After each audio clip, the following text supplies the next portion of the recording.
Okay, welcome everyone to Judicial Watch. I'm Tom Fitton, president of Judicial Watch. We're a conservative, nonpartisan educational foundation dedicated to transparency, integrity, and accountability in government, politics, and the law. And through our educational activities, we advocate high standards of ethics and morality in our nation's public life and seek to ensure that public officials do not abuse the powers entrusted to them by the American people. Judicial Watch strongly believes in the rule of law, and to that end, a government that adheres to the limits imposed upon it by the United States Constitution. The Clinton email developments, we're here today to discuss the Hillary Clinton continuing email scandal. The developments in that scandal continue to break fast and furious, and many Americans are apt to be confused by the misinformation about the issue from Mrs. Clinton and her allies. So to bring everyone up to speed with accurate information and honest analysis, Judicial Watch is hosting this special panel for you today. Last week, for instance, there were several revelations on the Clinton email scandal.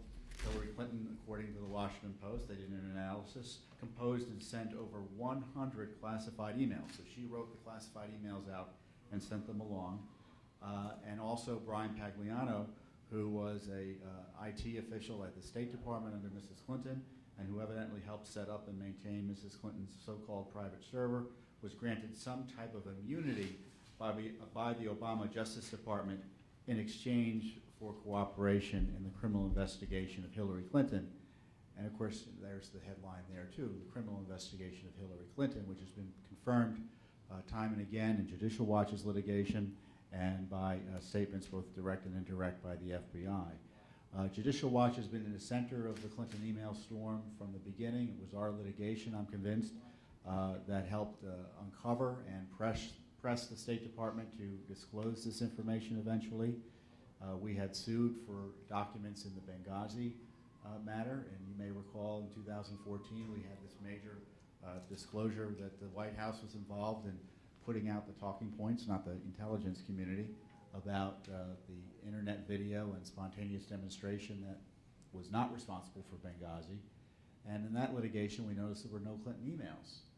So even before we had released that material, we had submitted another FOIA request to be sure that we would get any Clinton emails.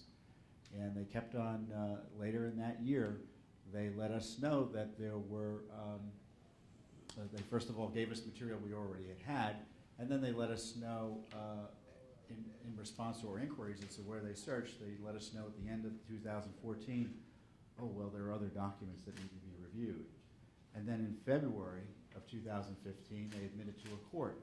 The State Department has discovered additional searches for documents must be conducted, meaning they had other documents. And it was only a few weeks later that the New York Times reported the revelation that Mrs. Clinton had set up a separate email server and system to conduct all of her government business, something that had never been done before by any other government official, despite all the disinformation you hear to the contrary. So it was clear that Judicial Watch played a pivotal role in the email revelations now coming to light. And of course, once that revelation occurred, we saw that the courts had been gamed, that Congress had been gamed, and that we had been gamed. There were several cases, and at least two, which have been since we opened, where we accepted the State Department's representations. They had searched for records in Mrs. Clinton's offices and found no documents. Now, in the context of the Freedom of Information Act, if that happens, you stand down. You don't really have a reason to pursue it unless you've got information. The search was wildly off. We didn't have that information. But as a result of the email revelations, two federal court judges reopened two Freedom of Information Act cases, one about Huma Abedin's special government employment status, think of it as a patronage job, and the other about advertisements that that Mrs. Clinton and President Obama were running in Afghanistan and Pakistan, of all places, apologizing for the video that had nothing to do with the Benghazi attack. And of course, we had nothing to do with either as the government. Never before, as best I can tell, has any court reopened a Freedom of Information Act lawsuit as a result of revelations that documents hadn't been searched. Never before had it been done.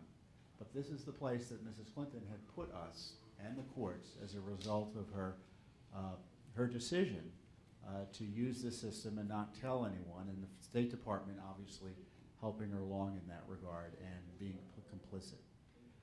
It's ironic that this is what is known here in D.C. as Transparency Week, where all the good government groups try to highlight the issue of government transparency, where we face a government agency and State Department that, in the form of the State Department, that has really thwarted FOIA in such a significant way that has caused so many lawsuits and so much waste of taxpayer resources as the government mostly tries to stall accountability and disclosure of the records that now are at issue.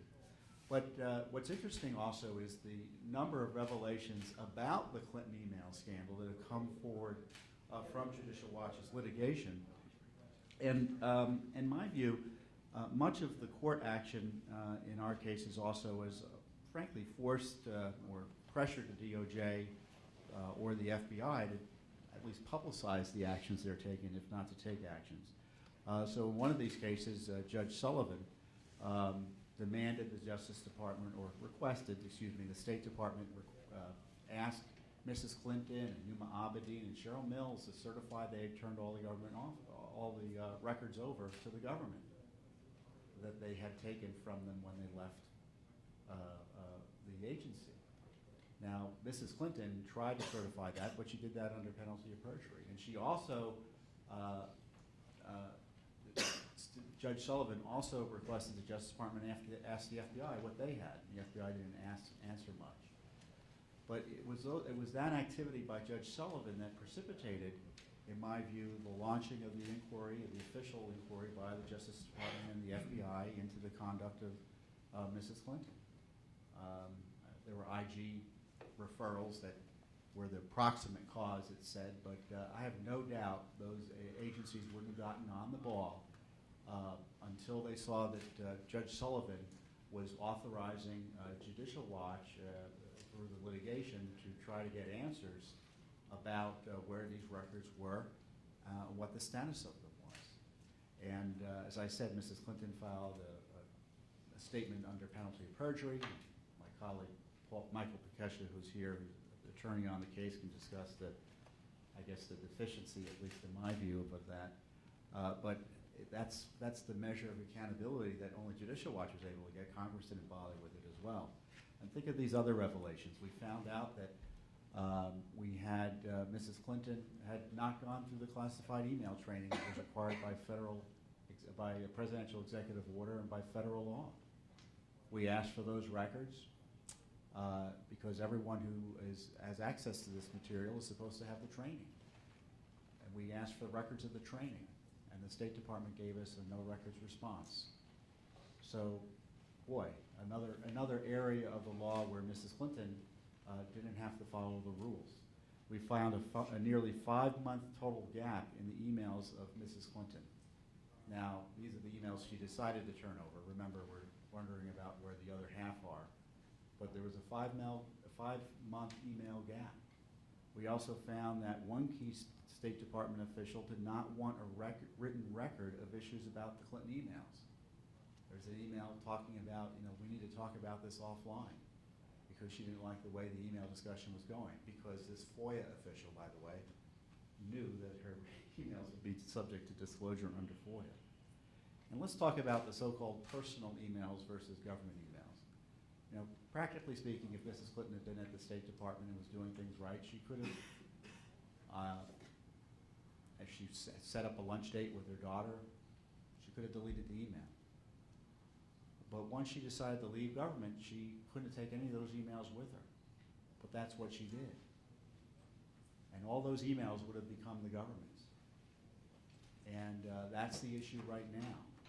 And we, in the course of our litigation, found that the government seemingly agrees with us. They did an analysis of her, quote, personal papers, and this is what the agency, the State Department and National Archives, concluded. This record series contains instances of personal communications that relate solely to Secretary Clinton's personal and private affairs. And they did a page-by-page review of a select few of the documents. These messages were interspersed with significant documentation relating to Haiti, Mexico, Israel, Afghanistan, Russia, and South Africa. And since the National Archives possesses the legal authority to make the final determination of record status under the Federal Records Act, all final decisions must be made by NARA, the National Archives, at the time of archival processing. What does that mean? Mrs. Clinton says, I returned even personal emails to the State Department. What the State Department says is these personal emails are government emails and will be subject to disclosure and archiving as any other government record would be under law. And that language about it being interspersed, personal emails being interspersed with all this official work about foreign governments tells you just how reckless and was Mrs. Clinton's activities in using this system to do all of her business. And Mrs. Clinton, by the way, pretends to be a babe in the wood when it comes to the mishandling of the classified information. She thought she was doing something quite normal, or so she says. But again, the records that Judicial Watch obtained through its Freedom of Information Act litigation, so we had all this litigation that were impacted by the Clinton emails. Think about it like that. But once the revelations happened, we started asking questions about how the system was set up and what was going on with the effort to obtain the emails. A security official in 2009 said to her chief of staff in an email, I cannot stress too strongly, however, that any unclassified BlackBerry, remember that BlackBerry, is highly vulnerable in any setting to remotely and covertly monitoring conversations, retrieving emails, and exploiting calendars. I'm getting feedback from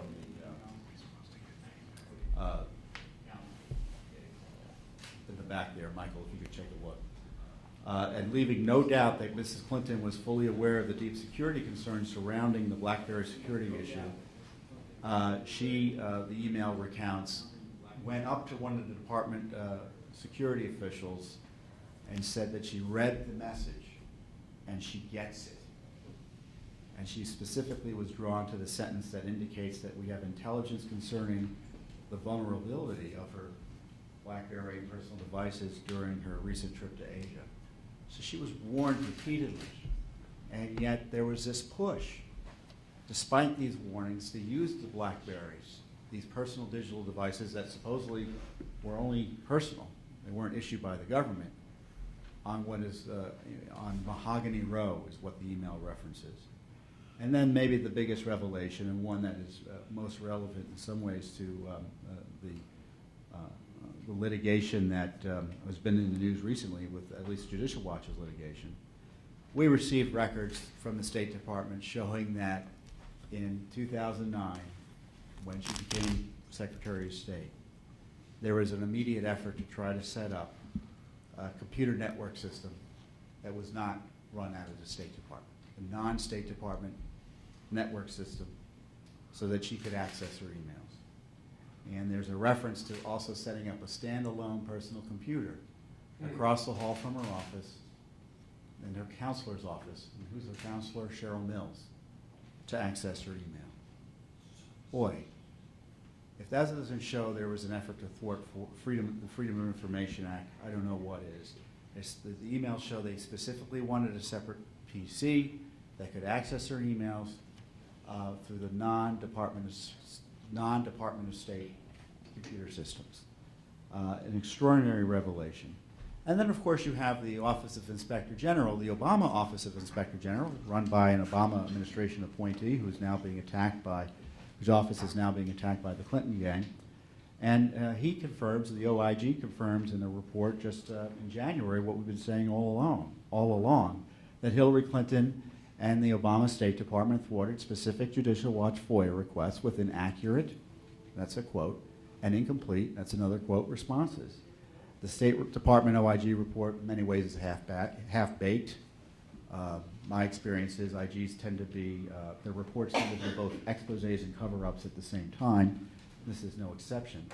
but it's still devastating in laying out the violations of law and regulations by Mrs. Clinton and her then Chief of Staff, Cheryl Mills, who was her, I think, when it came to thwarting FOIA, Ms. Mills was her enabler.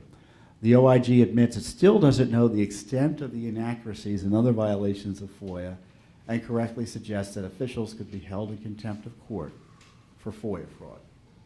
So you can imagine, looking at all those email revelations, all those document revelations, why the courts might be upset, and why the State Department's efforts to shut down our litigation without looking at all of Mrs. Clinton's emails might be met with some skepticism. And that specifically happened in one of the cases that I said was reopened, Judge Sullivan.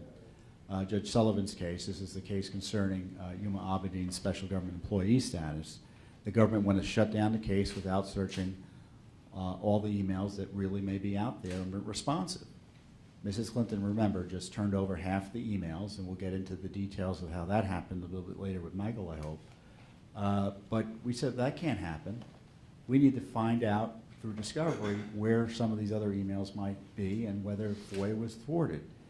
And Judge Sullivan essentially agreed with us, and I think he did more than agreed with us, because this is one quote from the hearing from just 2 or 3 weeks ago. Here you have Mrs. Clinton and Abedin, Yuma Abedin, and their private counsel deciding, after neither Mrs. Clinton nor Mrs. Abedin were government employees, what emails are federal records and what emails are not. It just boggles the mind the State Department allowed this circumstance to arise in the first place. It's just very, very, very, very troubling, and I think I added another very there. And I think that whatever opinion the court writes, the first sentence will be, this is a very troubling case for a host of reasons. So that's a federal court judge describing the mind-boggling activities of the State Department and Mrs. Clinton. You know, and simply put, Judicial Watch wants to know the facts about Mrs. Clinton's and the Obama State Department's purposeful thwarting of FOIA, so we can be sure that all of the emails from her illicit email system are reviewed and released to the public as the law requires. In the end, that's what FOIA is about. Where are all the records, and are they being reviewed and searched and protected for disclosure to the public as the law requires? So with that, there's a lot to be said by our panelists, because we have been blessed with an excellent group of panelists again. To my far right is Jason Leopold, who is the Emmy-nominated investigative reporter for Vice News, where he covers national security. His aggressive use of the Freedom of Information Act includes suing the FBI and Defense Department and forcing those agencies to change their FOIA policies, filing the FOIA request, I think it's fair to say, with the State Department that resulted in the release directly of Mrs. Clinton's emails, at least the one she's turned over, and that's the famous Leopold versus Department of State. Am I right, Jason? Yes. That's and also he's forced the National Security Agency for the first time to release all financial disclosure forms of its top officials. Who knows? That would be a state secret. And prying loose the highly classified Justice Department white paper granting the CIA the authority to kill a U.S. citizen abroad, and that had some major national and presidential value, that work as well. Also joining me is Mike. Excuse me, I'll get to you next, Mike. Is Joe diGenova, and you know, I think it was a year ago almost. Yes. I think it was the end of March last year. Joe was here talking about the Clinton email scandal, and boy, you've been proven right.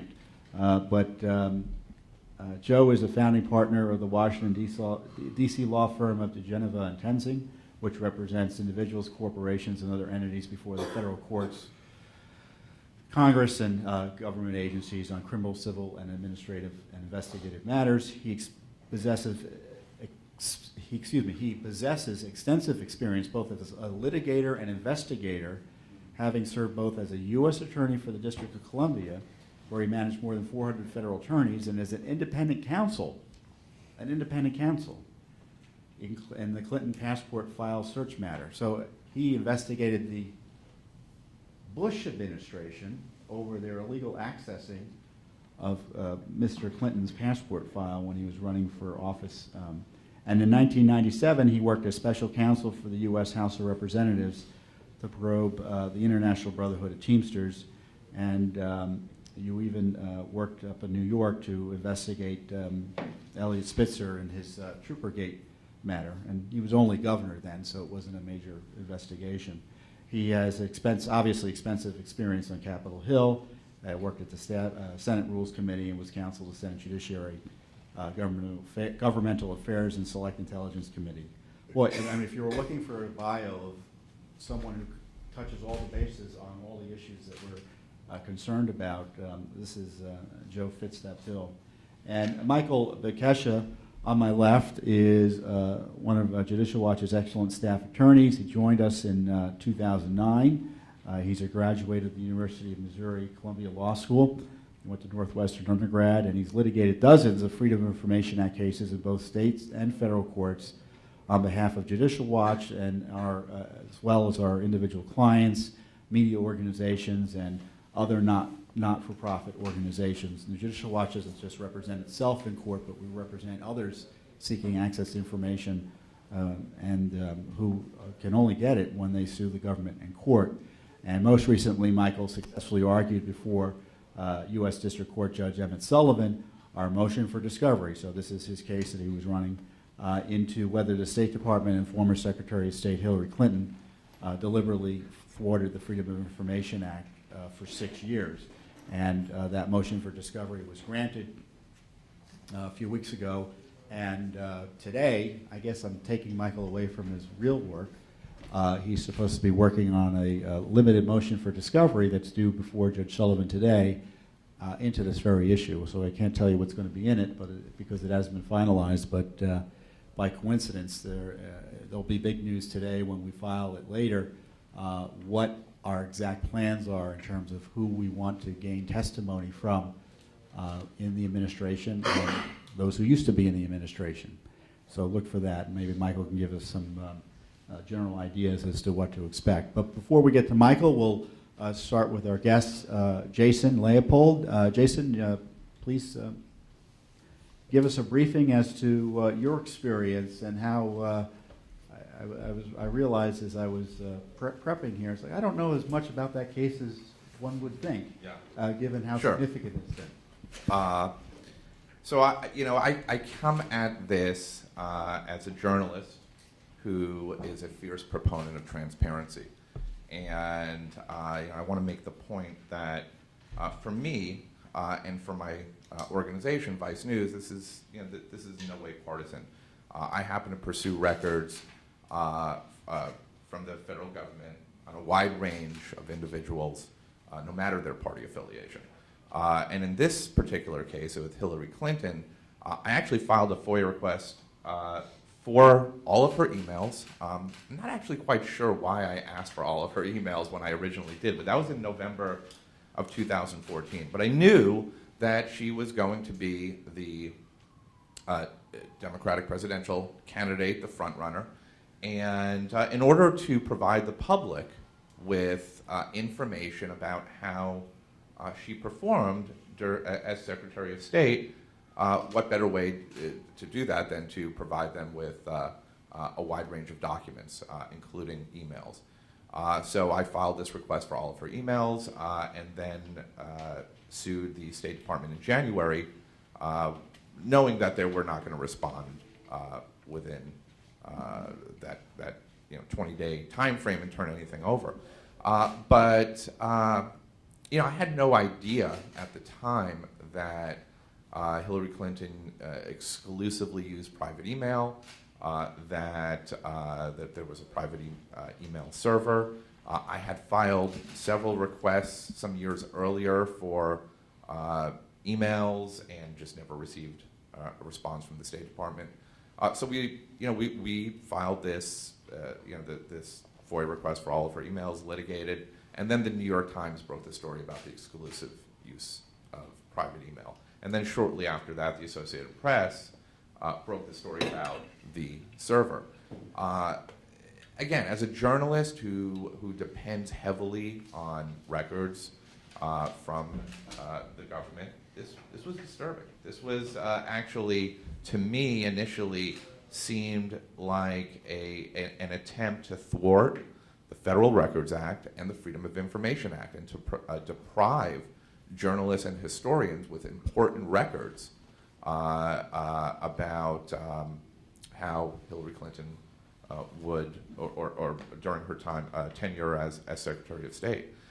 So the case obviously was the first case that the judge heard to determine whether or not these records should be released. And the State Department fought us at every step of the way. Initially, they wanted to release all of the emails in January of 2016. We fought for rolling releases. We argued that there was a public interest here, that there was a presidential election, and releasing 30,000 emails was, and dropping them all at once would be a problem. It would deprive the public deprive them of important information. During the course of the litigation, we found out that the emails were turned over in bankers' boxes, hard copies, double-sided. I don't know if this was the State Department actually, a sob story in a sense by basically saying that it took them so long to, scan them and review them because they had to, flip it over in order to do that. So they were trying to argue that, look, we are short-staffed and we're going to need a lot of time to review all of this. As well as during the course of the litigation, there were several declarations filed by the chief FOIA officer revealing that the intelligence community officials were involved in the release, or excuse me, in the review of emails. So we learned a lot during the course of this litigation. One, about how these emails were turned over, the fact that they were that Hillary Clinton's lawyers reviewed them and then made the determination what to delete based on what they said was personal, which is not how the Freedom of Information Act works. It's not how the Federal Records Act is supposed to work. It's not how officials in government are supposed to be making that determination on their own. This goes through reviewers. And during the course of this litigation, what I felt was truly important as well was really learning about the disastrous operations, FOIA operations at the State Department. That was stunning to me and really explained why requests would linger for many, many years without any response. But when these emails started to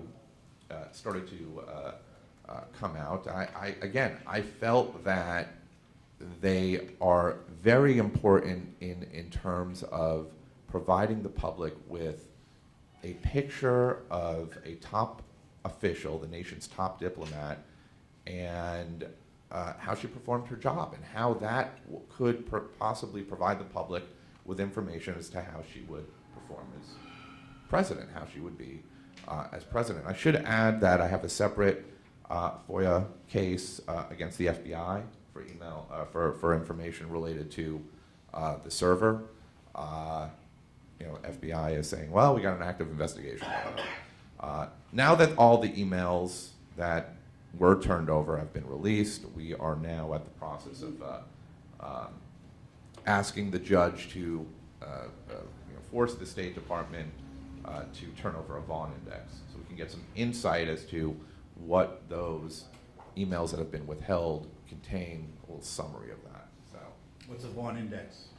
Well, the Vaughn index would basically be the identifying all of the emails that have been withheld, the ones that have been classified, providing us with an explanation as to why they've been classified, a summary about what they pertain to, and that I think will be quite revealing.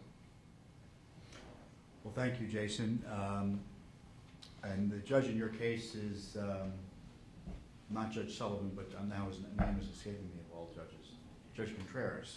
Yes, Judge Rudolph Contreras, U.S. District Court. And again, it's odd to have a judge in a Freedom of Information Act case that does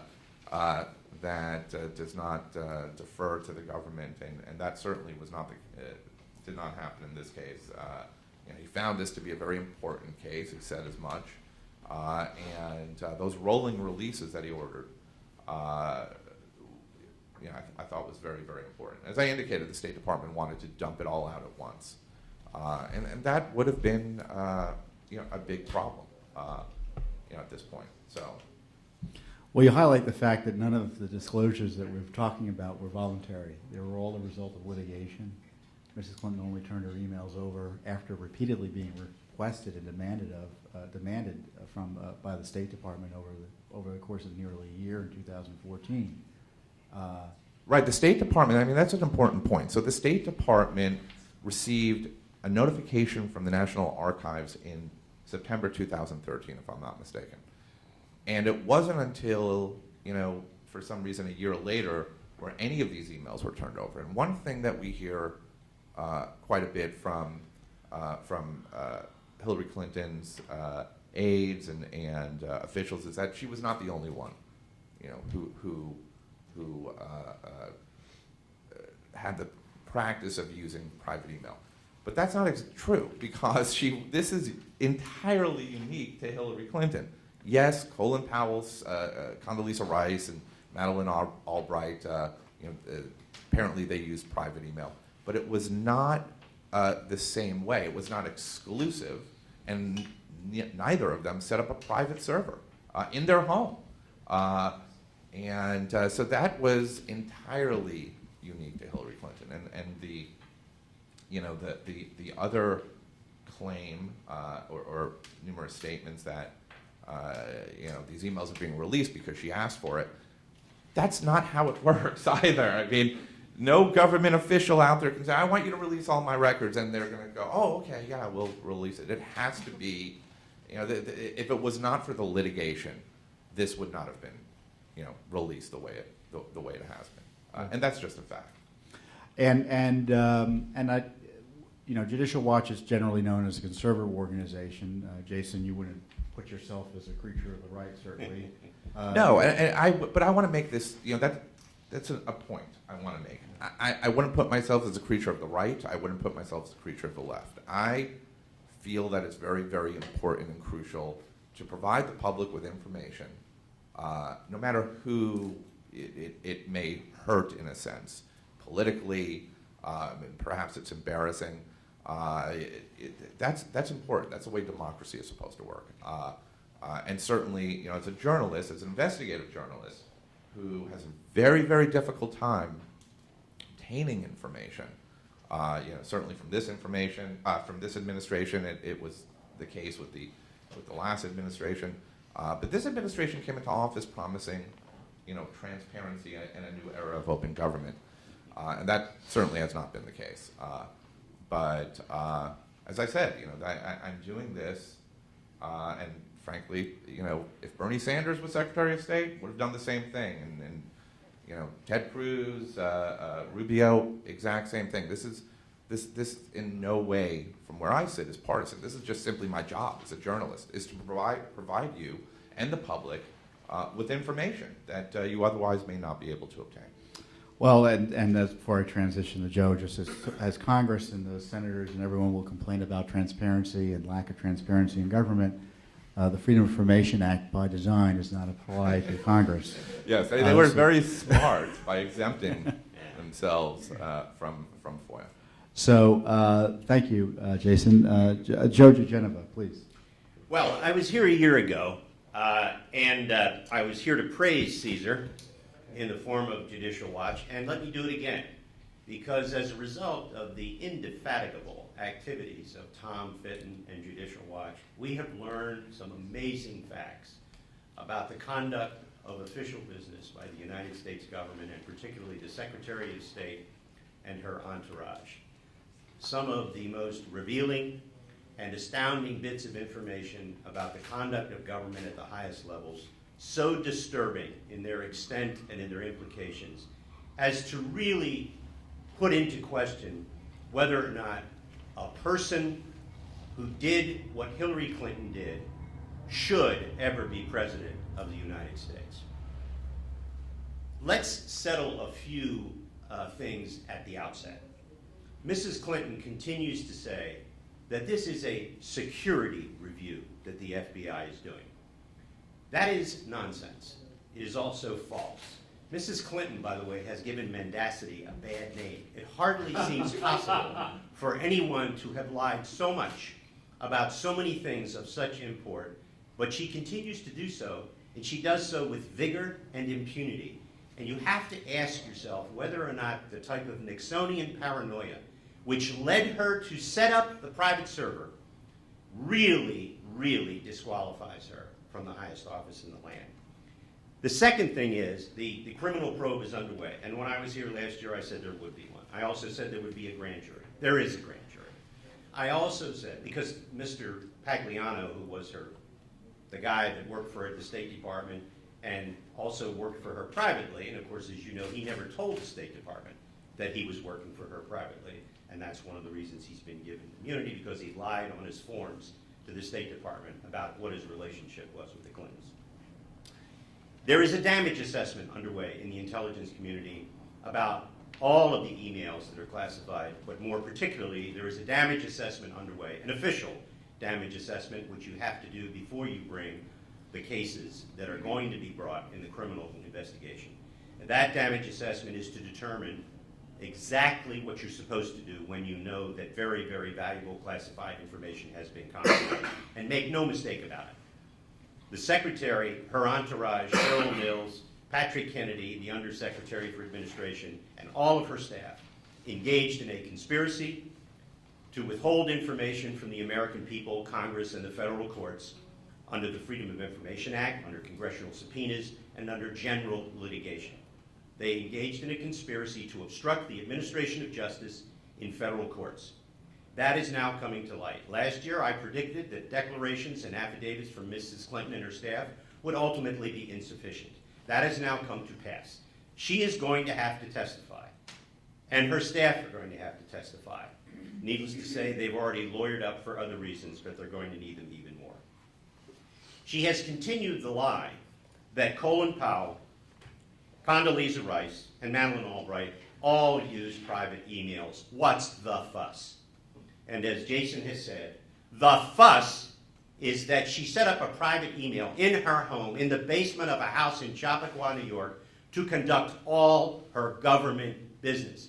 That has never been done by anybody in the history of the United States government. And for her to continue to float the nostrum that everybody did it is truly pathetic. It also tells you something about the ineptitude of the American mass media, which continues to report it uncritically. Let's put it this way. Last year, I said that the purpose of the private email server was to destroy history. Hillary Clinton wanted to hide, delete, evade, prevent the disclosure of official government activity. The way she did it, and the people who did it with her, who lied to federal courts about whether or not they had information, is a crime. There were crimes committed in front of Judge Sullivan in the form of false statements, and ultimately that will be part of the criminal case that the Justice Department has to review. And let me just say something now about that process. On December 28th, I gave my New Year's predictions on my regular legal commentary on WMAL. And on that date, I predicted that Hillary would never make it to the finish line. I mean, it doesn't matter to me whether she does or not, but as a legal matter, she won't make it to the finish line. And the reason is that no honest FBI will ever not bring criminal charges in this case. There are going to be referrals for a series of criminal charges involving violations of the espionage statutes, the grossly negligent mishandling of classified information, the grossly negligent storage of classified information. Remember, her server was unencrypted. It had nothing to do with the United States government. It had no software in it to protect it from foreign intrusions or any hackers. A 14-year-old in Secaucus could have gotten into that computer. All of the devices that she and her staff used to communicate with that server were unencrypted. That means wherever they were in the world, when they were talking with one another or to other people, any intelligence service worth its salt was inside those machines and those devices. Michael Hayden, the former director of NSA and former director of Central Intelligence, said, and I like his phrase, the original sin of this case was the placing of that server unencrypted in a basement in Chappaqua, New York, for the conduct of all of her business and that of her staff. There is no doubt that the information, especially the information on the 25 top secret emails, special access programs that no one will ever see because they are so sensitive, went through that server, was in those devices, and foreign governments got them. As Michael Hayden said, if I were running a foreign intelligence service and I found out that Hillary Clinton had a private server, the next day I would have everything that was in that server on my desk. And don't you believe that a number of foreign intelligence services didn't do exactly that. When this is over, the FBI will make a recommendation to the Attorney General that Mrs. Clinton and her entourage be charged with a series of federal crimes. They may not recommend felonies as a courtesy to a woman who was the First Lady for 8 years, a senator, and Secretary of State. They may, as a courtesy, try to do what they did with General Petraeus and recommend misdemeanors. But make no mistake, they are going to recommend that she and others be charged with crimes. It will then be up to Loretta Lynch, the Attorney General, to decide what to do. If she's smart, and she appears to be, she will appoint a special counsel to make that decision rather than take it on herself. Because if she were to decline to bring a prosecution based on the publicly available information, she would either have to resign or she would be impeached. And I don't use the word impeachment lightly. This is a very serious matter. We have the person in line to be President of the United States as Secretary of State who set about at the beginning of her tenure in 2009 to subvert the transparency of the United States government, to compromise national security, and then to lie about it repeatedly and laughingly. This woman is not fit to be President of the United States. And if the FBI recommends, as I know they will, criminal charges, the Attorney General has an absolute duty to pursue the matter and to bring criminal charges. We shall see what happens. Well, thank you, Joe. Just so it's clear, Judicial Watch doesn't take a position either as to whether Mrs. Clinton should or should not be President of the United States. I personally share your views that there will be some type of indictment or prosecution.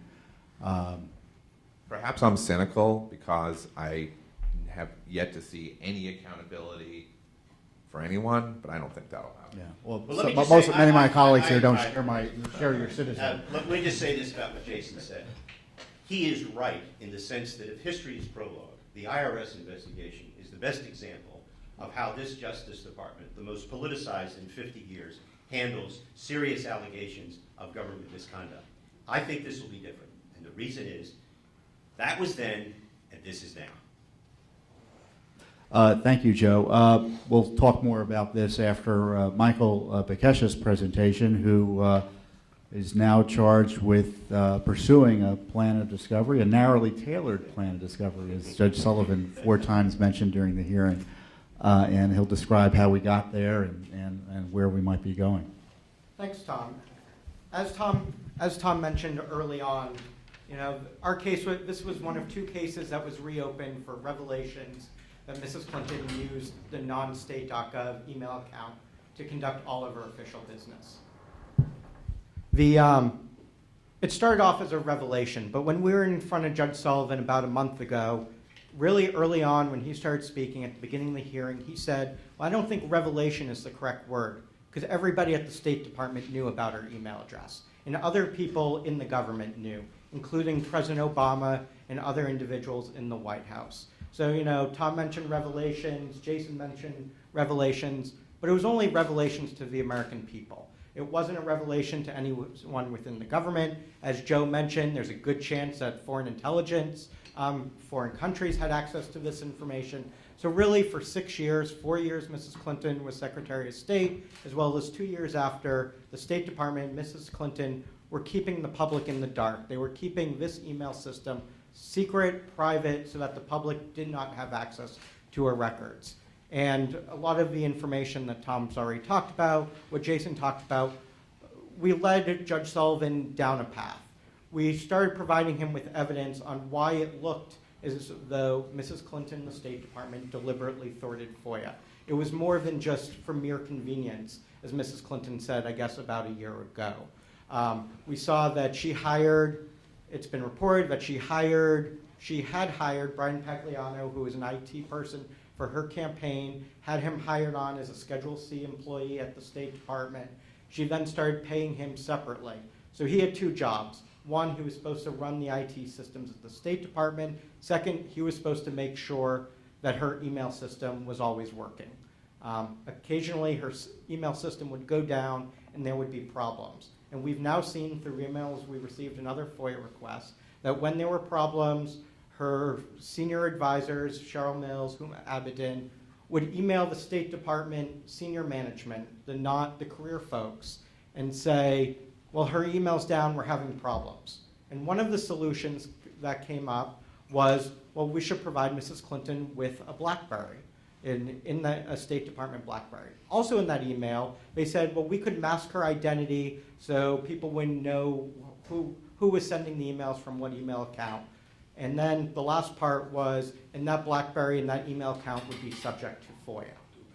Judge Sullivan saw that email and he said, well, that raises some questions. Why would a senior official have to make a point of saying that a BlackBerry was subject to FOIA if from the beginning all of her emails would be subject to FOIA?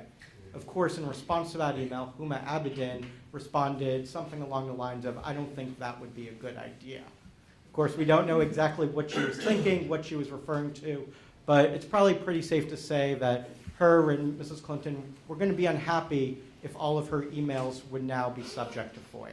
So we provided all this information to Judge Sullivan, and in the end, Judge Sullivan agreed with us that all the evidence, all the information already public, demonstrated that there's a reasonable suspicion that Mrs. Clinton and the State Department, by creating, using, and covering up this email system for 6 years, was deliberately thwarting FOIA.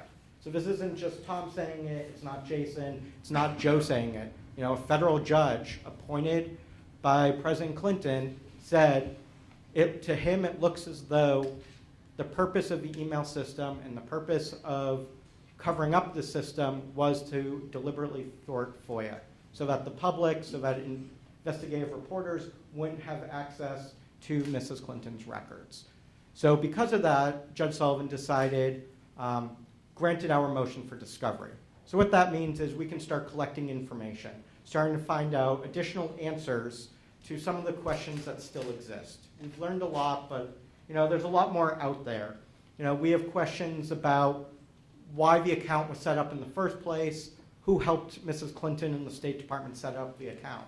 Also, what career managers at the State Department, what they said when Mrs. Clinton and her team came in January 2009 and said, I'm going to use this other email system, I'm going to use my BlackBerry. Did anybody tell her no? Did anybody help facilitate the use of that system? We don't know yet. State Department refuses to answer any questions, so now we get to ask some of those questions to current State Department employees. We also want to know about the use. How many State Departments knew about her email address? When somebody wanted to email the secretary, what were they told to do? What email address were they given to email her? Other questions is when her system went down, if there needed to be maintenance, if there needed to be management.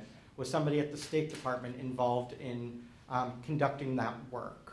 We also want to know when FOIA requests came in. You know, Jason said he sent a few FOIA requests, I think, to the State Department during her tenure.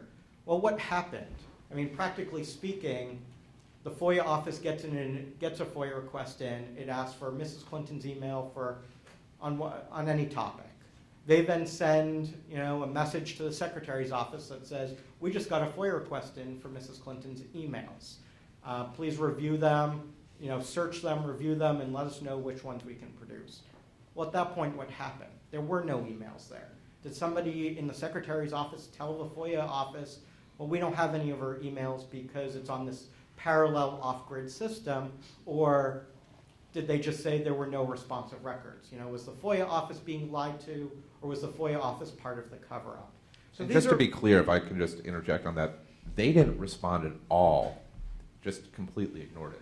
So Who's the they? The State Department, like when asking specifically for her emails back, say 4 years ago, yeah.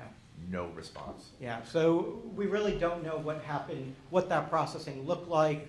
We want answers to do that. So, you know, those are a couple of questions we're still looking for answers to. As Tom said, we have a discovery plan due today. What that is we're going to lay out what type of questions we're going to be asking, who we're going to ask those questions of. The State Department's going to have 3 weeks to file some type of response. As Jason saw in his cases, they're probably going to fight over what we're looking for, what we're asking for, but the judge has already granted us discovery. So right now, it's simply laying out what our proposed plan is. And as we told Judge Sullivan already, there are a couple key people we think are important. One's already been mentioned today. That's Patrick Kennedy. He's the Undersecretary for Management. He would be the State Department employee that would have the authority to tell the Secretary of State, no, you can't do that, yes, you can do that. So if there were concerns, if there were questions about using this off-grid parallel email system, he would have been the individual there that essentially would have given the blessing of the State Department.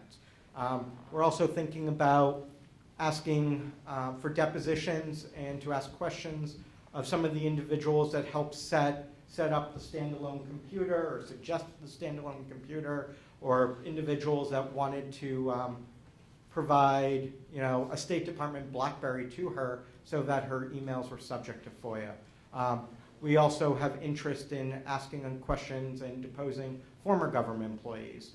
Cheryl Mills, Huma Abedin, Brian Pagliano, they were 3 people that were key and essential in helping run and creating, using, and concealing Mrs. Clinton's email account. So, you know, those are people we've told the court we may be interested in seeking depositions of. So we're still finalizing that plan. It'll be filed later today, and that's where that case is right now.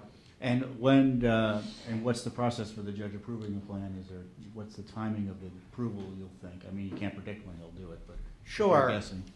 We have something due today. The government has 3 weeks. We then get a period of time to file a reply. So all of that briefing in front of the court, all the papers are going to be concluded April 15th. You never know what a judge's schedule is, how quickly he's going to act, but I would say by early May, discovery should start. You know, the judge mentioned about his willingness to subpoena all the emails from Mrs. Clinton's server, and said, well, he was going to do it at that hearing, but he might do it later. Could you talk a little bit about that? Sure. So the other thing, as Tom quoted Judge Sullivan earlier, the judge was very concerned that we sent a FOIA request in, other individuals sent FOIA requests in, and then Mrs. Clinton, in our case, Ms. Abedin, had personal lawyers go through their emails and decide which ones may be responsive to the FOIA request, which records may be federal records. As Tom mentioned, they were not federal government employees at that time. Essentially, what they did was the State Department received a FOIA request in after an employee had left the employment of that agency, and they said, come on back, we'll let you review your records, feel free to delete what you want, feel free to keep what you want, you know, have fun, go at it, and then we'll review the records to see if they're responsive. If you ever worked in the government or known somebody that worked in the government and left, that's not what happens. That's not generally what happens. It probably never happens. They got special treatment here, and the judge is concerned about that. So what Judge Sullivan was thinking, well, why don't I just subpoena or ask the State Department to subpoena all of the emails from the parallel off-grid system? You know, all of the emails that Mrs. Clinton sent during her 4 years. We also know Ms. Abedin also had an email account on that system. So what if I subpoena all of her emails from that system for the 4-year period? You know, that's the ultimate relief. As Tom said, the point of FOIA is to receive copies of, get access to federal records.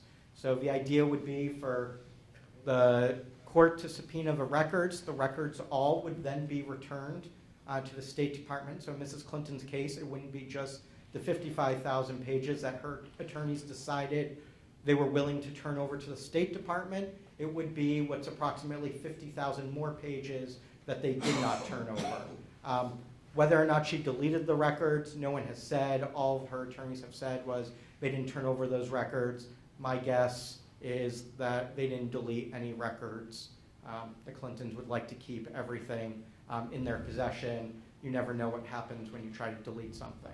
So Judge Sullivan, in the end, could subpoena the records. The State Department would then produce the records, and they would have to review the records to see if they were responsive to our FOIA request. And with respect to Jason's request, they would have to start posting those pages online at some point in a similar fashion as they did for the 55,000 pages. So there are a bunch of other emails that we want to get access to. Thank you, Michael. You know, if I could just make the point about the role of the State Department and their lawyers at the Justice Department, the Civil Division is representing the agency. You know, it's one thing for Mrs. Clinton to dissemble about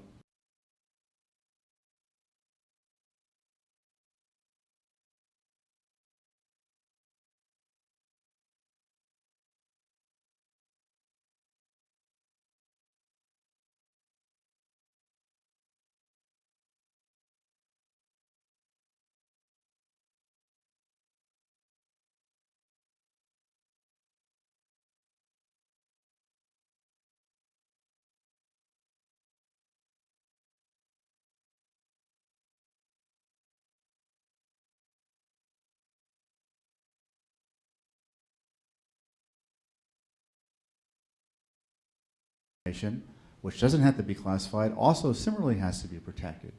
And to not do that would be a violation of the law. There's no such thing as retroactive classification. There could be marking after the fact of material that's already classified, and the marking recognizes its classified nature. But the State Department mentioning that and using that repeatedly is deplorable, because not only is it obviously at odds with what the 4.5 million people with security clearances know to be the truth in the law, it undermines that truth in law.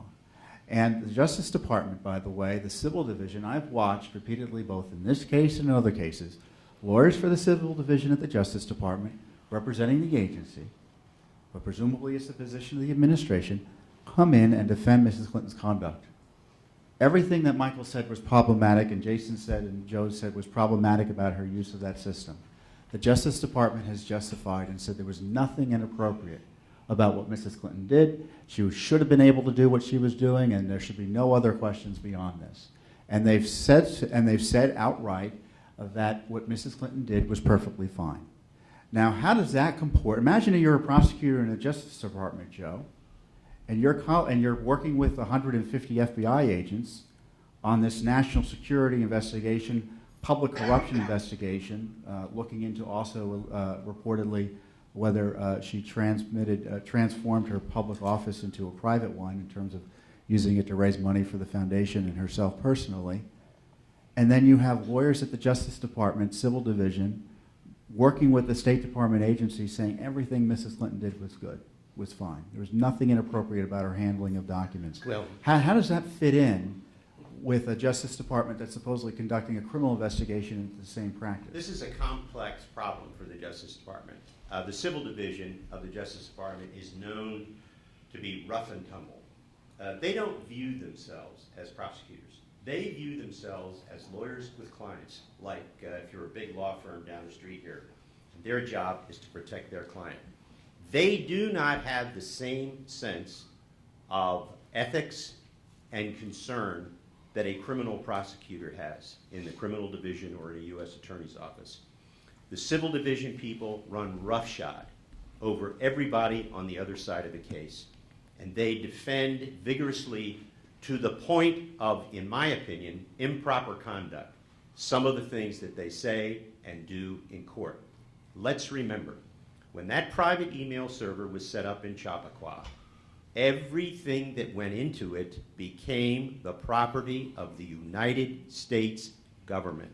Whether it was a personal email, a government email, classified, whatever it was, it belonged to the United States government. When Mrs. Clinton ordered the deletion of over 30,000 emails, that was a crime. She stole government property. Now, those deleted emails, it is my understanding, are being recovered. They're not even part of this litigation. Nobody knows what's in those 30,000. She has said they were personal. Guess what? She considers the Clinton Foundation to be personal. That's what's in there. It's Clinton Foundation stuff. And the fact that FBI agents are now assigned to, first thing they're told is read Clinton Cash, the book, and then come and start your investigation. Start looking at Boeing and what Boeing did to get a multi-billion-dollar contract.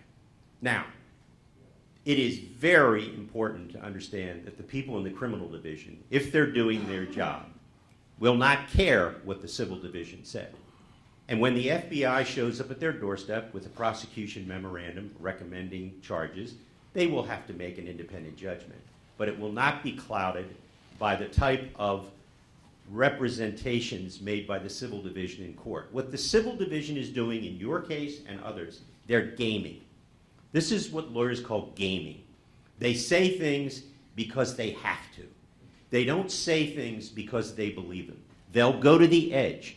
In these cases, though, with you, there's a duty at a certain point as a civil lawyer to know whether or not your clients are lying. And you don't turn in your brain at the door when you become a civil division lawyer. And all of your instincts about why clients lie and how they lie are supposed to be brought to bear on judgments about a case.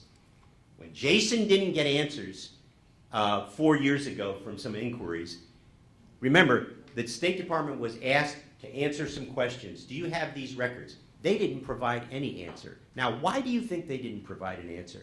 Because they didn't want to lie. Because they knew about the server. People all over the State Department knew about the private server. Patrick Kennedy, who is, believe me, when you're looking for the bad guy in this story, there's only one bad guy. It's Patrick Kennedy, the Undersecretary of Management. He's the hitman. He's the guy who destroys people's lives in the State Department if they become whistleblowers. He ruins people for a living. That's what he does. And he hooked on to the Clinton train, and he did everything he could to protect her. I would love to be present for his depositions.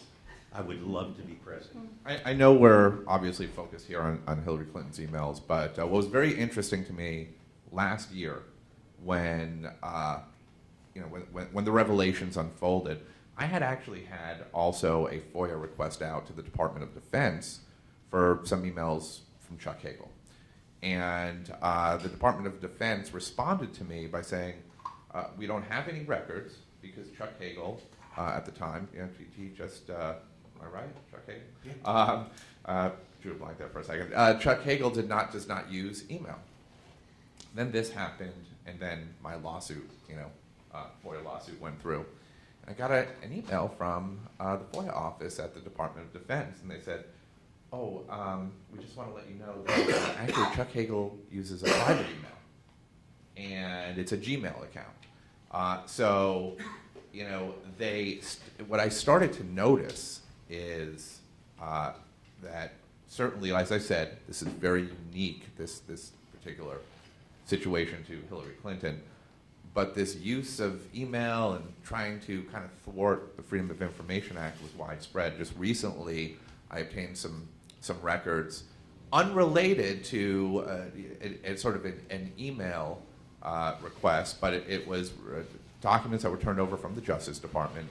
And in the production letter, there was a note from an attorney at the Justice Department saying that all emails in this production that have the name Llewellyn Cinder are actually Eric Holder. So Eric Holder was using Kareem Abdul-Jabbar's birth name as his official government email address.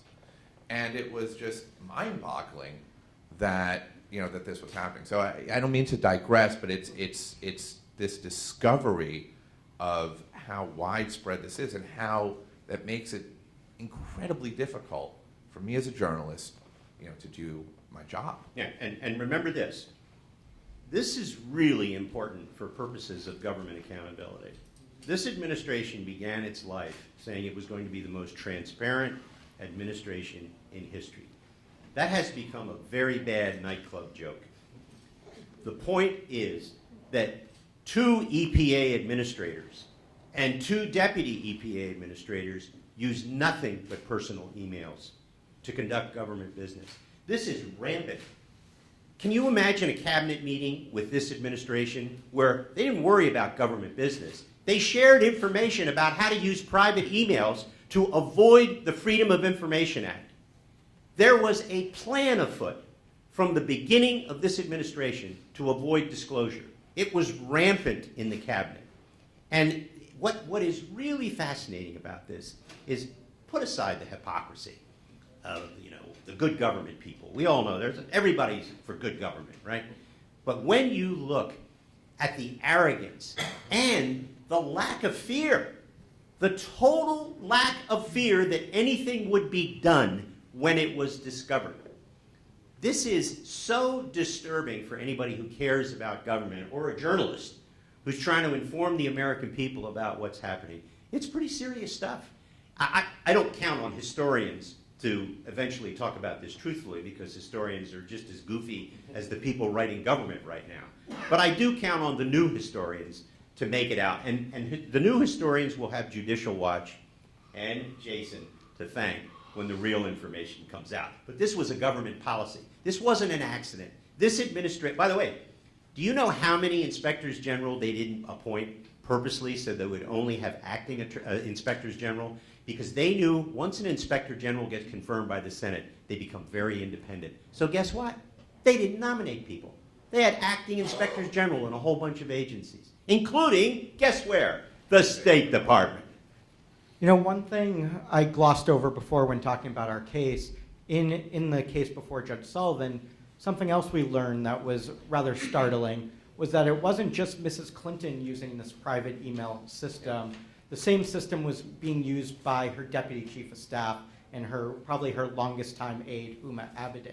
So, this was even more unique than the example of Defense Secretary Hagel of the EPA, because in those cases, individuals may have been using a Gmail account, and with respect to former secretaries of state, they may have occasionally used personal email accounts. In this case, you had Mrs. Clinton exclusively using this off-grid parallel email system, but also her employees were doing so too.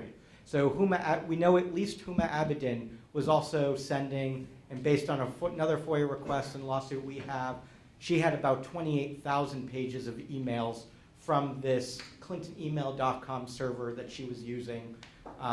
The New York Times, I believe, has reported that other individuals in her office may have had an email account as well on that system. So it wasn't Mrs. Clinton just setting up a system for her to use. She was setting up a system for her and all of her closest aides to use so that they could communicate without the concern that these records would be made public eventually.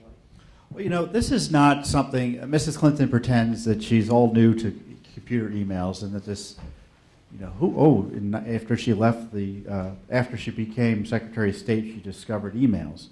We sued Mrs. Clinton personally on behalf of those whose FBI files were, we believe, still to this day mishandled and taken during that Filegate matter. we had a whistleblower come to us from the White House, and I recall she had to tell it to me 4 or 5 times because I didn't understand what she was saying. But it finally became clear that there was a problem in the White House computer system where a good number of emails, basically emails from people with the letter D in their name, first or last name, weren't being archived. And if they weren't being archived, it means they weren't put into the system that was searched in response to our document requests in our litigation, in response to the document requests from the Office of Independent Counsel. And the contractors involved were very nervous about this. And they were told by senior White House administrative staff, if you tell anyone about this, you'll be fired and go to jail. So that's the Clinton way. We brought this to the court's attention. Unfortunately, he didn't rule in our favor, but there was a several month long evidentiary hearing involving top Clinton staff that they come in and go under oath before Judge Royce Lamberth, John Podesta, Cheryl Mills. All were put under oath before Judge Lamberth about this letter, this email scandal during the Clinton years. And Judge Lamberth, despite not ruling in our favor, he thought it was just a failure to communicate between the computer people and the political people.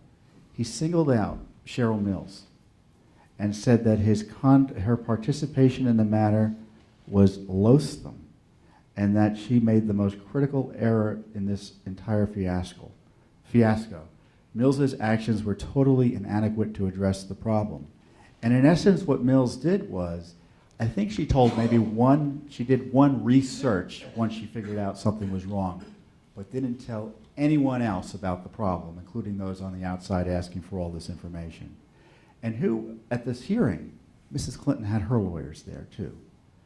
So she was paying these lawyers personally, obviously. My point being, Mrs. Clinton was personally involved in litigation over the withholding of email in response to document requests. And Ms. Mills, her then later chief of staff, was personally held out for misconduct by a federal court judge over this mishandling issue. So this is nothing new in terms of the Clinton scandal. This is just another Clinton email scandal. There was another one over which a federal judge excoriated one of the key figures, Cheryl Mills.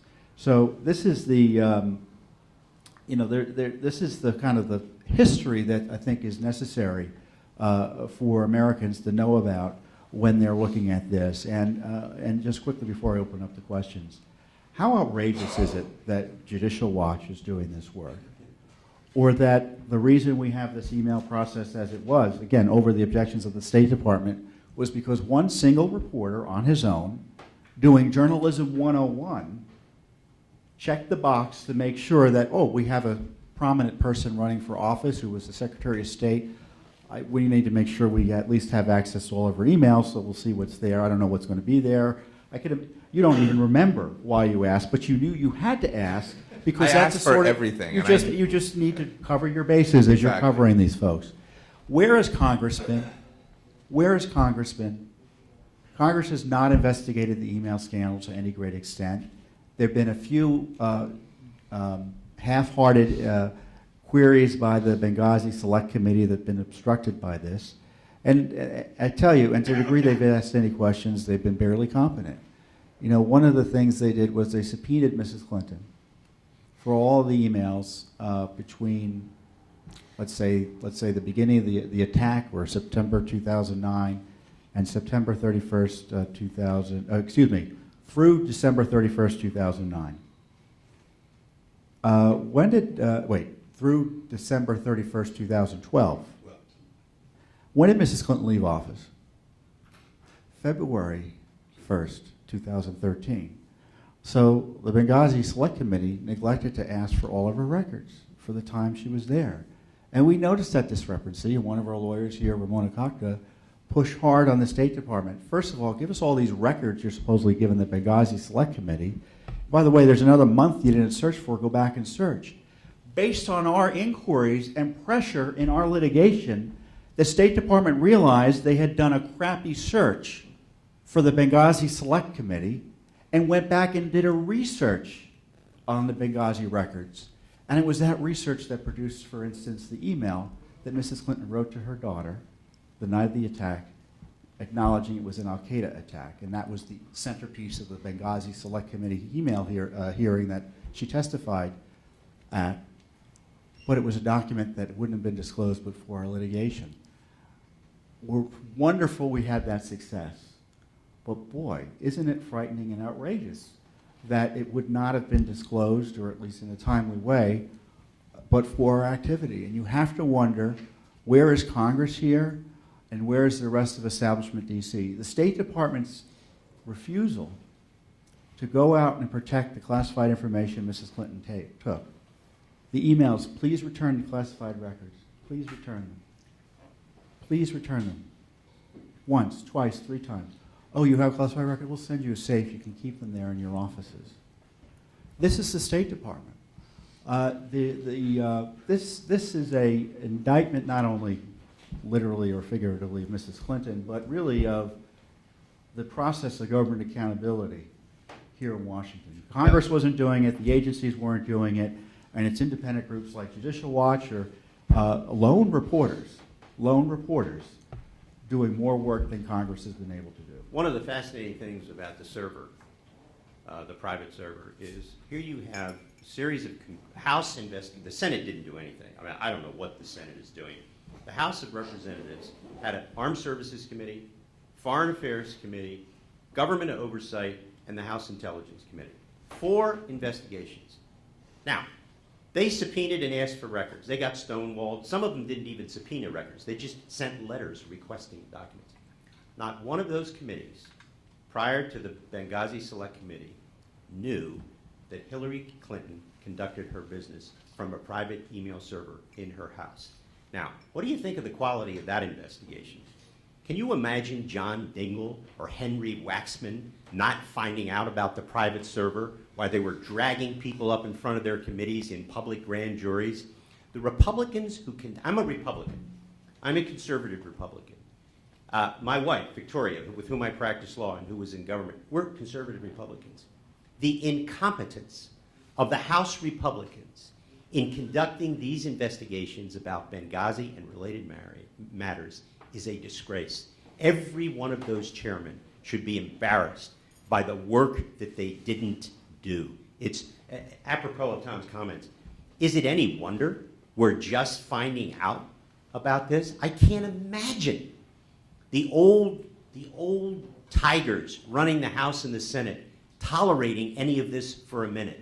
These people aren't fit to govern. They're unbelievable. Well, let's open it up to questions. If you could wait, I think we'll have a microphone. We may steal one from up here to use. I'll share this one. And if you could identify yourself briefly and ask a question or comment. Leave the speechifying to us, so keep your questions and comments brief. Yes, up front here.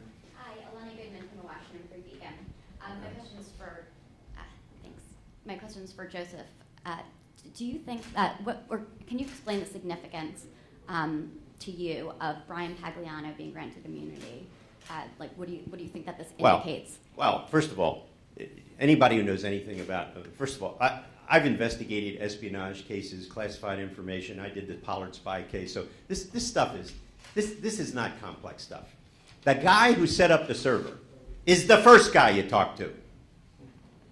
He's also not going to be the last guy.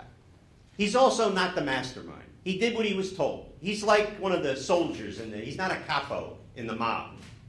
The Clinton mob had this guy at the bottom.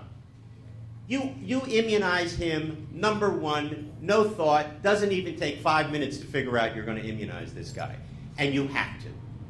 What happened was his lawyers went in and they made what's called a proffer.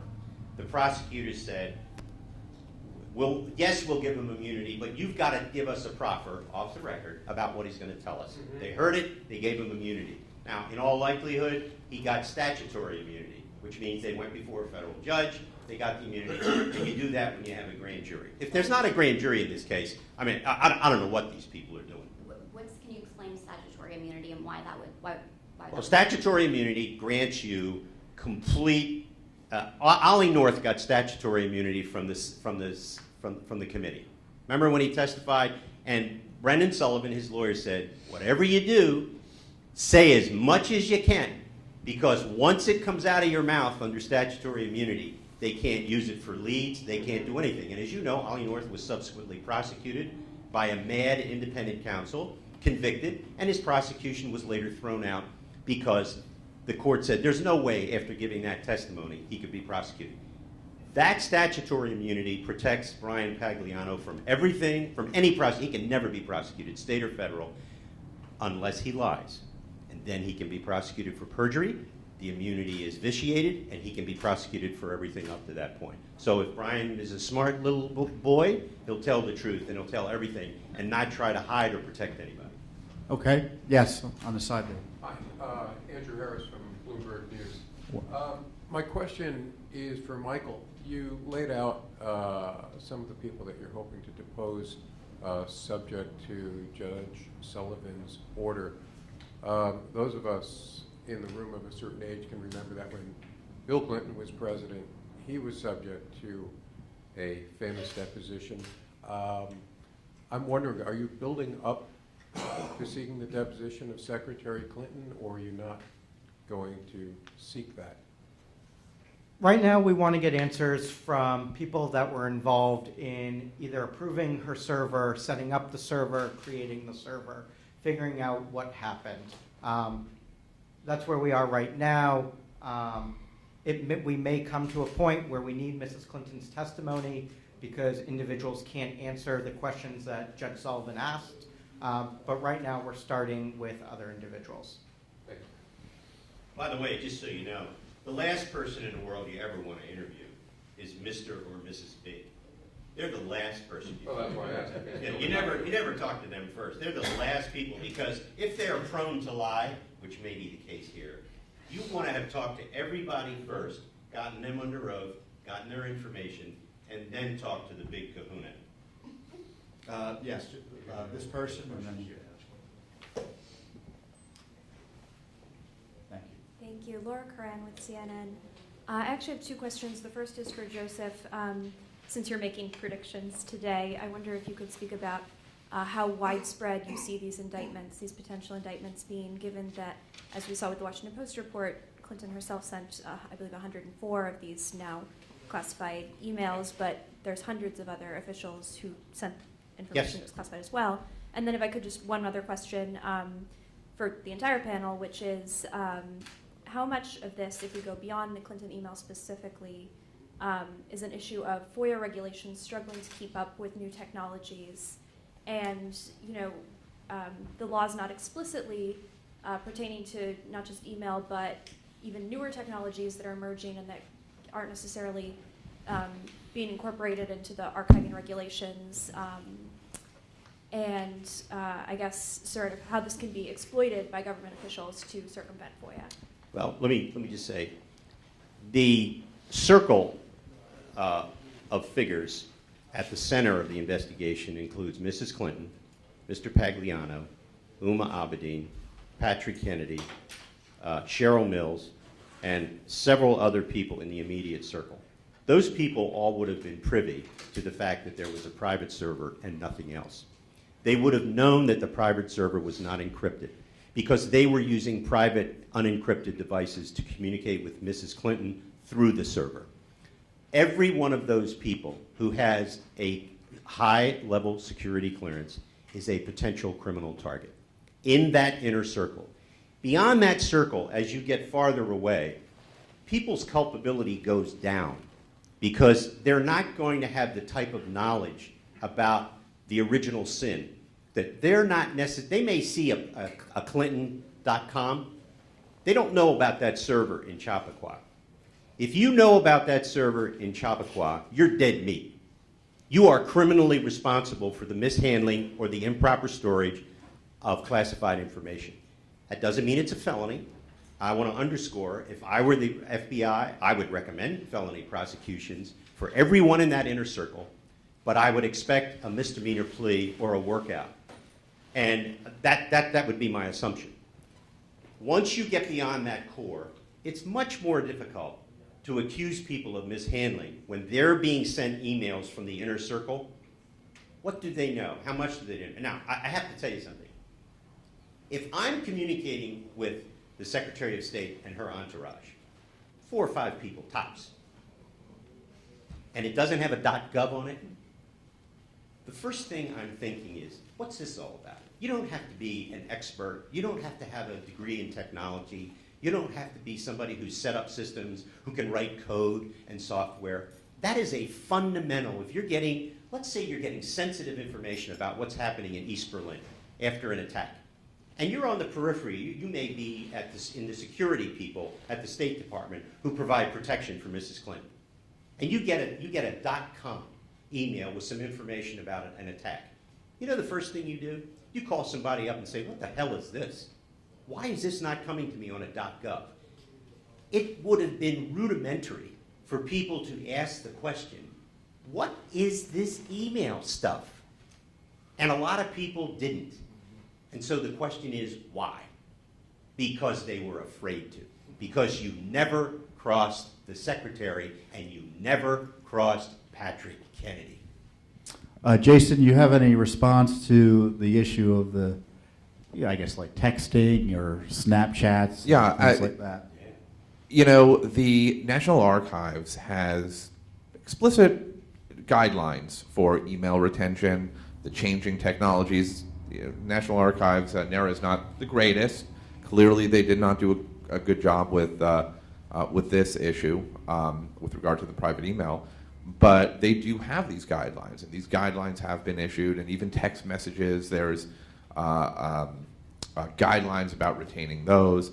The problem is it's not so much that the agencies are unable to or incapable of getting that information. It's that the Office of Information Policy within the Justice Department that's supposed to enforce these guidelines is just not doing it. They're not doing their job. They're simply just, it's the status quo. So the guidelines are there. There's even guidelines for the use of alias emails, which is rather widespread. There's nothing that prohibits it, but the National Archives said they frown upon it because when requesters are trying to seek emails or other information, it's going to make it difficult to locate that. So the problem is about policing, and the office that's in charge of policing, for the most part, is just not doing it. Michael, about the Sure. the new internet communication programs. Yeah, I think part of your question talked about or mentioned struggling to keep up with the changing technology. I mean, I take a step back and say agencies aren't doing a good job producing paper records. So, I mean, I think part of Jason's request, correct me if I'm wrong, was not just for emails, but a lot of her records that she created, including calendar entries, including memos, letters she wrote. So we're not just talking about email, text messages, Snapchats. Agencies are failing to process even paper records.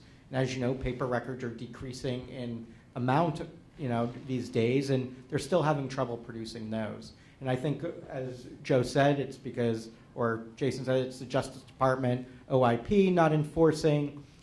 We know from experience that if you don't sue over a FOIA request, it's going to take a year, 2 years, 3 years. I get responses to FOIA requests 4 years later asking if I'm still interested, because maybe now they'll start processing the FOIA request. I got one of those yesterday where the Department of Defense just sent me responsive records 4 years later, and I was thinking to myself, I could have gotten another degree.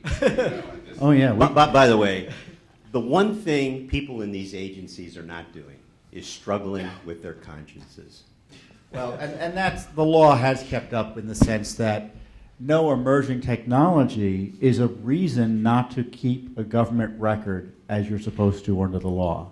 So if you're a government employee and you're using these systems knowing that it's not being captured, knowing, hey, you're avoiding disclosure, the law covers that sort of misconduct, and it is misconduct. The most famous texting version of this is Lois Lerner asking if the IRS kept text messaging. I think it was Lois Lerner, one of her colleagues said, well, that's good, meaning they're not. It was good that they weren't tracking texting. So employees are knowingly doing this, and of course every employee out there who uses an email system with their company, this is why Mrs. Clinton's having such a problem politically, in my view. Everyone knows immediately who are they fooling? You know that you do your personal business on your personal accounts and your work business on your work accounts, and the two shouldn't mix. So any office drone, government or non-government, understands what the email system is about. And I think Mr. Carville, a few weeks after the story came out in March, he told us why she did this. He said, you know why Mrs. Clinton did this? Because she didn't want Louis Gohmert, the conservative Republican congressman from Texas, going through all of her material. She thinks that those who disagree with her, those on the outside, and you don't have to be Republican or conservative, you can be an enemy of Mrs. Clinton for other reasons, should not be able to go through her emails. And she wanted to be the guardian. And this cover-up and this obstruction, this effort to shield this information was blown up. But the desire was to never have this material public, but it was blown up. And sure enough, like James Cagney in one of these, in the old movies, she said, everyone who's asking her question is a dirty rat. The right-wing Judicial Watch, James Comey, is being attacked as a Republican. It was okay when he was a Republican covering up the IRS scandal. I don't see him as a saint. But now he's a Republican because he's asking questions of Mrs. Clinton.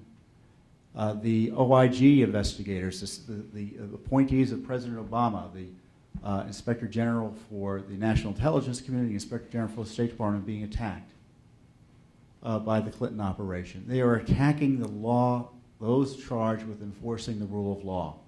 And if that doesn't tell you what the mentality and whether she was operating for good faith, I don't know what will. We have two more questions up front here. Why don't we ask both of them and we'll try to answer both at the same time. One at a time. We'll go 1, 2, and then we'll answer. Pat Span, I retired with over 32 years in the IC. My question is, if I gather from what you said, she did not have a .gov account either on the classified or unclassified systems. And have they given an explanation of how the top diplomat, Secretary of State, did her daily work in the class with classified information? Have they ever explained if she didn't have the .gov account in the classified system, how did she do her work? Okay, we'll answer that after we hear from you as well, sir. Yes. My question is, all of this just did not occur under the Obama administration. It had been building up for, I'll say, at least the last 2 decades. I'm saying it going back perhaps to the Clinton first administration and to the Bush and to Obama right here. They went and left certain of their favorite friends and people behind as residual or favored positions that are still in control, pulling strings today. Now today we have had very little investigative reporting coming from either on the outside, the media, or from inside. And we have, you take... what's your question? Okay, the question is, okay, the emails it's a massive scandal, no doubt about it. It's been well brought out today. But also, like, the expense accounts for the Obama right here. You're talking hundreds of millions of dollars that are being sat on and not being released to the public without an inordinate amount of effort on your part right here. You have other safeguards. Okay. What do you call it? Okay. Oversight committees right here. Okay. I think we have the gist of your question. There's a lot to be uncovered, certainly, and this is one symptom of, I think, the underlying transparency crisis that has been building. But this administration really, in some ways, is second to none in terms of its refusal to obey the Freedom of Information Act. And I tell you, and I think the courts have reacted in many ways appropriately. You never get everything you want when you're litigating against the government. But if there's one silver lining My perception had been that the stone wall often extended from the White House to the courthouse, which is behind us here. And the government, the district courts, the government court, the federal courts here in the District of Columbia have often been terribly and over-deferential to the federal government and the executive branch. And this goes from Clinton, Bush, Obama. I think that's changed. It's not going to be a sea change, but there's a bit more skepticism. And in answer to your first question about how does she conduct business in a classified, she had to do classified work on her system. I think your question almost answers itself. Obviously, all of her work involved classified information, or much of her work involved classified information, just simply by virtue of her position. But I guess we had a general question about, I guess if I could summarize the two questions, the general transparency issues that have been kind of boiling over the last several administrations, and who does Mrs. Clinton think she was fooling by suggesting that there was no classified issues related to her position as Secretary of State and her conduct of business? I don't know if you have any summary on that. Or... Sure. I mean, in terms of transparency, I testified before Congress last year, a House Oversight Committee that was looking into FOIA. Journalists don't normally like to testify about things unless they're subpoenaed, and even then, no. But this was about the Freedom of Information Act and how, how it's doing. Unfortunately, it was, discussing how difficult it was to obtain information. And, one of the questions was what, at least, posed to me, I'd say it was a little bit of a baiting question, which was, how was the Bush administration, compared to, the Obama administration? And the difference is that this administration signed a presidential memorandum promising a new era of transparency and open government. Last week I broke a story based on documents ironically had to obtain through FOIA that showed that the administration was scuttling reforms to FOIA that Congress was trying to pass. I mean, it's been horrendous. It's just been a very, very difficult to obtain any records or any information short of litigation.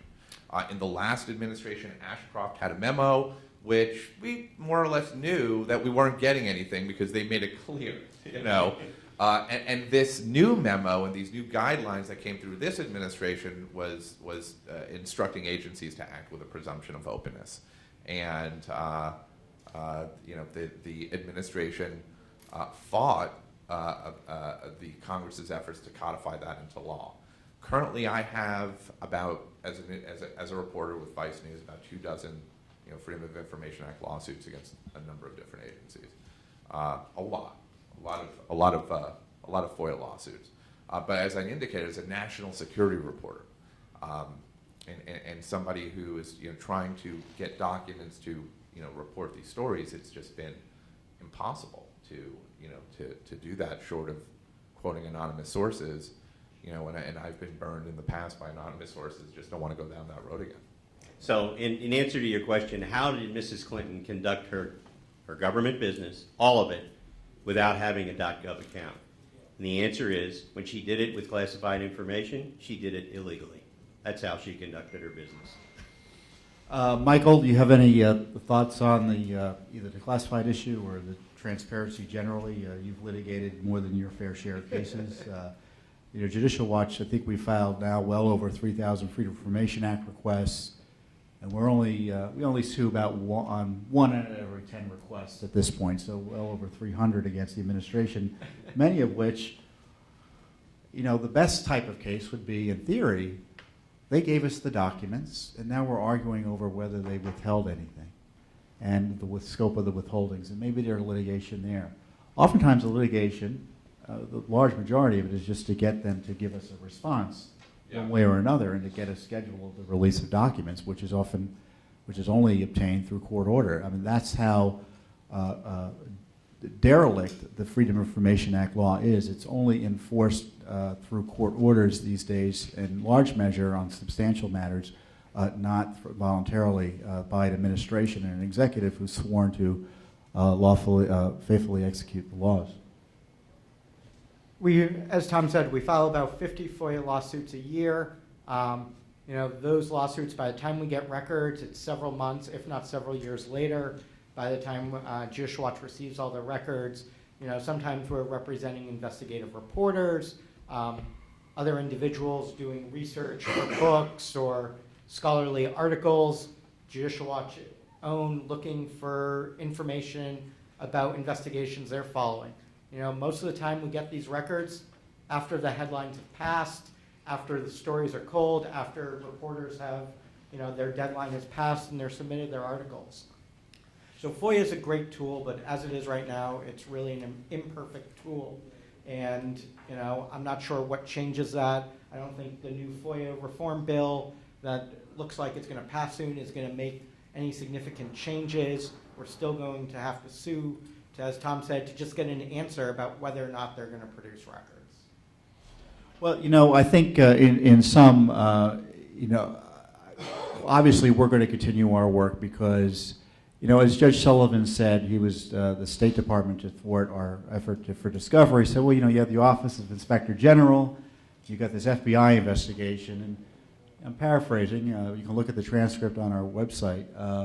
Judge Sullivan said, well, that's good for the OIG and that's good for the FBI, but what about the public's right to know?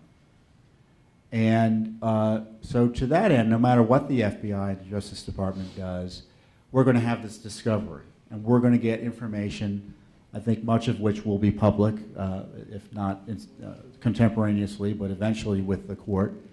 And then you have independent lawsuits like Jason's that are going to proceed. Because I am not confident these disclosures, much of the disclosures we have about what went on in the system is, as we pointed out and as Jason's pointed out, has been the result of independent litigation, not by any official government action. The ones charged with enforcing the rule of law of this town have been AWOL. And with respect to an indictment of Mrs. Clinton, I think the question ought to be made. This is now a year since this disclosure. Several months ago, we had information Mrs. Clinton asked her colleague to delete classified markings and send her the material. If it were a regular person, a regular government employee, there would have been raids. There would have been they would have been trying to this information review, the classification. What was the term you used, Joe? Security review. The security review, or the spillage, what they talk spillage operations, would have involved going to every location where Mrs. Clinton lived and worked, and taking every piece of paper and computer device in a government FBI raid. I mean, that would have happened if it was just a regular employee of the government. But in some way, she's already above the law, and I hope the laws does catch up with her, and it is catching up with her in the litigation that we're talking about here. And it's sad that we only heard about the FBI activities with respect to Brian Pagliano, and that they wanted to talk to Mrs. Clinton eventually. Boy, it was interesting that was leaked only a week after the judge in our case granted us the ability to talk to these same people in theory.